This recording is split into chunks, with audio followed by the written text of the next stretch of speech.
Well, BG, nearly a sellout tomorrow. How important is that going to be for the international game, and how cool is it going to be to see this place packed out tomorrow? Absolutely amazing. 45,000 fans have already bought their tickets for the game.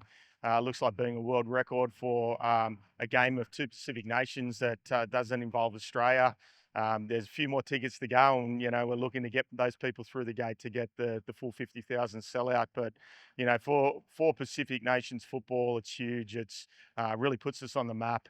Shows the fans and the NRL and the world of rugby league where Pacific nations are, specifically Tonga and Samoa, and it shows the support that we have from the communities around us.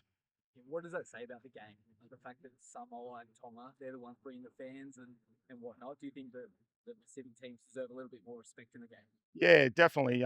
In terms of the game, it shows that the Pacific nations are leading the way with the rugby league at the moment. They have a lot of players in the NRL across the board, some of the most elite players in the game. And I think that it shows that, teams like Samoa and Tonga, New Zealand, Papua New Guinea, Fiji should be respected. And I think that there's a need for fairness across the board to make sure that everyone's treated equally, especially leading up to the World Cup. I think leading up to the World Cup, teams like Australia have been given, special conditions around their CBA and in terms of the support that they're getting from the NRL. And if you look across the board, particularly with tomorrow's game with Tonga and Samoa, there's a number of guys all the way across both of those teams, or pretty much every player in both of those teams come from the NRL, and they deserve fairness in terms of the way that they're supported leading into the Rugby League World Cup next year. Let's talk about eligibility.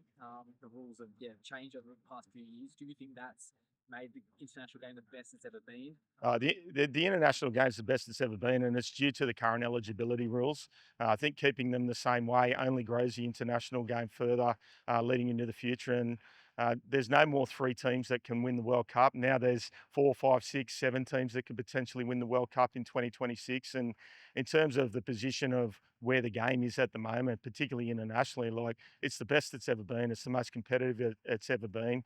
Um, any team could win the World Cup next year, and I think in terms of like teams having fairness and fair treatment around things like at the World Cup around hotels, flights, accommodation, all of that sort of stuff. I think it's particularly important that everyone gets an equal range so that everyone has their best opportunity to perform at their best when the World Cup does start. If the rules went back to the original rules, how detrimental to the game would that be? It'd be detrimental. It'd be archaic, actually. Like it'd go back towards where it was before 2013. And we've had a few World Cups since 2013.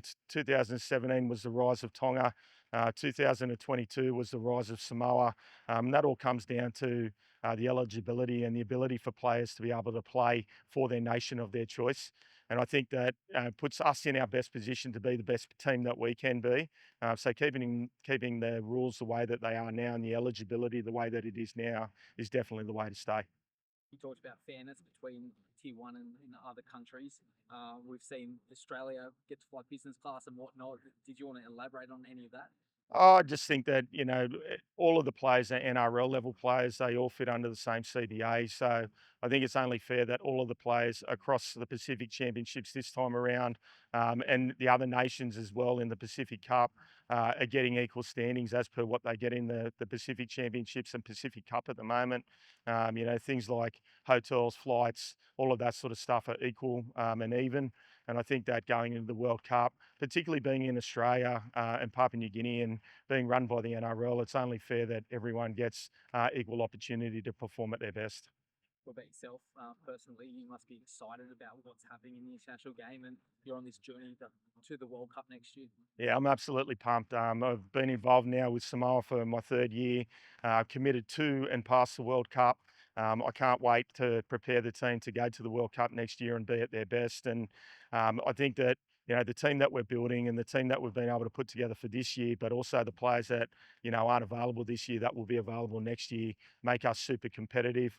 And that work that's gone into building that depth in our playing squad, our staff across the board, the way that we move as a group, goes a long way. And I think from my point of view, I can't wait to the World Cup. And it's not just the World Cup for me; it's continuing to grow Samoa to be bigger and better for the long term and make a difference there to make sure that our game fits the synergies that we're looking for, which is rugby league, high performance, faith, and culture. I've talked about that for the last 3 years, and I think for me, I want to carry that into the World Cup and beyond that as well. Kind of touched on it there, but yeah, you moved on from Penrith, you've got Perth ahead. That's giving you an opportunity this year for a new beginning for you, but also a chance to really focus on the World Cup as well. Yeah, obviously, the time at Penrith has finished, and what a great time it's been for me and my family, and given me such great coaching opportunities. But leading into 2026, it's a new start for me. I start with Perth in a month. We've got lots to do over there in terms of building infrastructure, recruitment, building programs, and all of that sort of stuff. But that will be complemented by my role with Samoa and working in tandem with Samoa and Perth throughout the year to prepare Samoa for the World Cup. I think we've done a lot of great work here to prepare us for the World Cup, and I'm fully embedded in making sure that we get the best result come 2026 when the World Cup kicks off.